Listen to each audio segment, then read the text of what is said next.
Hey everyone, welcome back to my channel where we take a look at some of the most fearsome monsters in the history of mythology. Today we're looking at Ophiotaurus. It's also known as the bull snake, or the serpent bull. This creature first appears in Hesiod's Theogony, which is one of the oldest Greek poems that we still have today. It's believed to be written around the 7th century BC, although some scholars place it much later. Hesiod wrote it to explain the origin of the Greek religion. He goes through the genealogy of the gods and gives accounts of their deeds. So in this context, the bull snake is mentioned very briefly. He describes how Gaia, the personification of the earth, gave birth to Uranus, the sky, and together they produced the first gods. Then he says, but afterwards, Uranus in his wicked and shameless way lay with his own daughter, the beautiful sea goddess.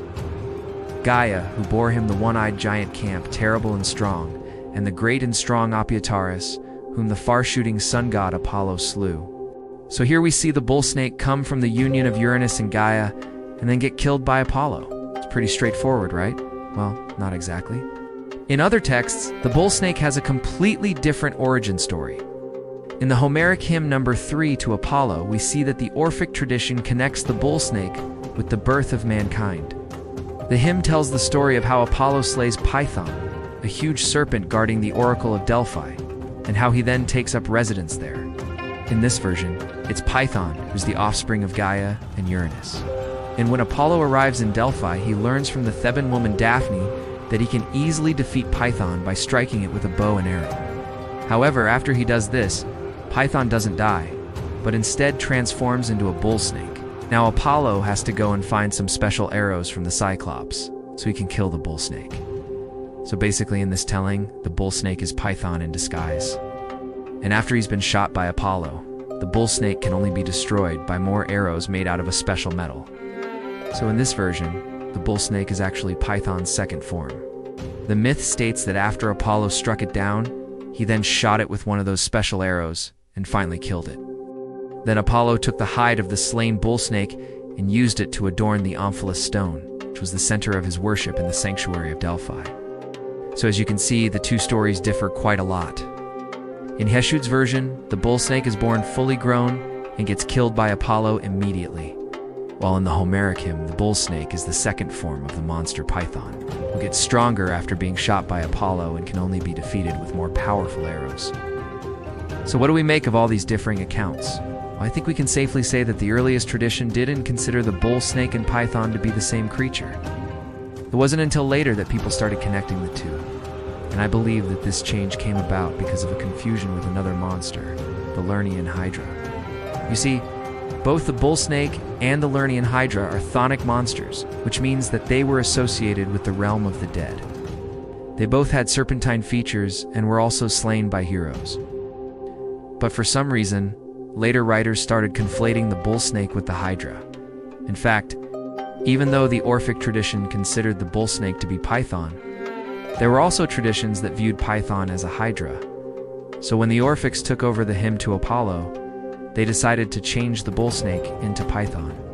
And since the Hydra was also a serpentine bull-like monster, it made sense to connect the two in people's minds. Basically, the bull snake became a victim of mistaken identity. Unfortunately, there's no way to know for sure why this happened. All we can do is speculate. But I think that the common traits between the bull snake and the Lernaean Hydra could have led people to think that they were related. Now, let's get back to the bull snake.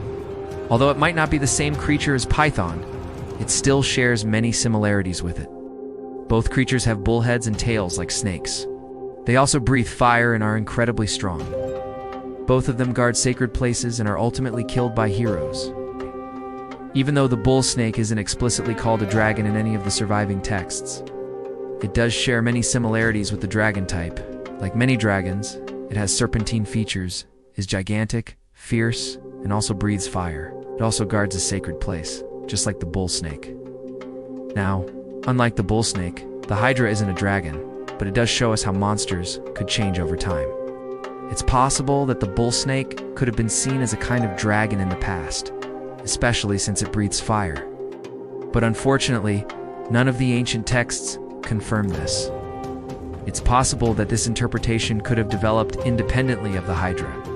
After all, dragons appear in many different cultures all over the world. and the bull snake could have been interpreted as one in some circles. Now, even though the bull snake isn't mentioned that often in surviving texts, it still appears in several Roman works, such as Ovid's Metamorphoses and Pliny. The elders naturalize Historia. These authors usually copy what they learned from Greek sources, but occasionally they add new details. For example, in Pliny's text, the bull snake is described as being immortal. He says that the way to defeat it was to burn its entrails, so the ashes could then be used to make a special ointment that would confer power over the gods. So in this version, the bull snake becomes even more powerful than before. That's because the hero no longer defeats it in battle, but by using magic. This detail seems to be unique to Pliny, and we don't know where he got the idea from. Maybe it was an obscure piece of folklore, or perhaps he just made it up. Either way, this detail shows how the myths changed over time. The bull snake went from being a straightforward monster that lived in a cave and breathed fire to being a creature whose entrails could be used to gain magical powers. The strangest detail concerning the bull snake comes from Plutarch's essay on marriage customs. In this text, he tells the story of how Perseus was saved from the Medusa by some kings in Ethiopia. Apparently, the kings had a bull snake as a pet that they used to protect the city walls. When Perseus was flying over the city on Pegasus, the bull snake reared up and tried to attack him. The hero quickly realized what was going on and landed on the ground. He then cut off the monster's head and threw it from the wall. As the beast fell, it roared so loudly that all of the Ethiopians came running to see what had happened. When they saw the dead bull snake, they thought that their savior was a god. So they offered sacrifices to him and asked for his protection. And that's when Perseus told them about the Gorgons and how he had to escape from them.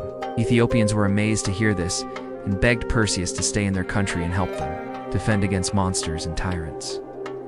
This story is weird for a few reasons. First of all, it's the only time we see a bull snake as a tame animal. Usually it's portrayed as a wild beast that lives in caves or mountains. Secondly, it's the only time we see the bull snake fight someone other than Apollo. And finally, it's also the only time we see the bull snake beheaded. Usually it's killed by arrows or some other weapon. I think this story could potentially be connected to the Orphic tradition. Remember that Orphism was a mystery cult that emphasized personal gnosis and ecstatic experiences. Their beliefs were never written down, so we can only rely on literary evidence from other authors. According to Plutarch, the Ethiopians thought that Perseus was a god, so it's possible that they also considered the bull snake to be divine.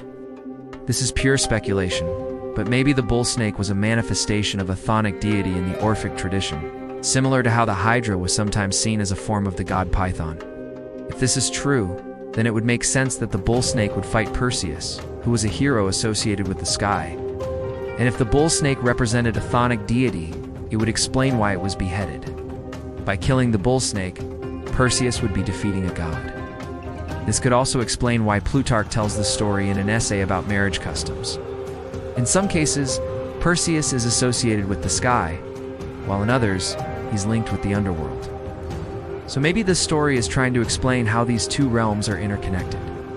After all, the Ethiopians thought that the bull snake was a god, and yet they kept it as a pet. This could symbolize the connection between the living and the dead, between the upper world and the underworld.